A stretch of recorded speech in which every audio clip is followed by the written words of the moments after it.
Ang salitang Bangsamoro ay hango sa lumang salitang Malay na bangsa, na ang ibig sabihin ay lahi, at Moro, na tumutukoy sa mga iba't ibang pangkat etniko ng mga Muslim sa Pilipinas. Katulad ng nabanggit, ang BARMM ay may sariling pamahalaan, sa ilalim ng sistema ng Parliamentary Democratic, at ito ay pinamumunuan ng Chief Minister, na siya ring namumuno sa Bangsamoro Transition Authority.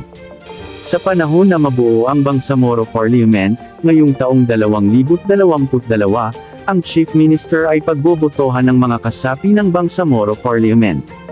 At ang Chief Minister, ang siyang tatayong punong ehekutibo ng pamahalaang pangrehiyon ng Bangsamoro, na may panunungkulan sa mga ahensya ng pamahalaan sa rehiyon.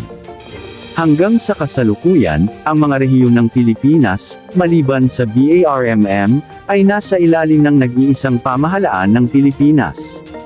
Kung mayroon po kayong katanungan, opinyon, o mungkahi, maaari po ninyong isulat sa comment section upang aming mabigyan ng pansin, at maihatid sa inyo ang aming mga nasaliksik na impormasyon.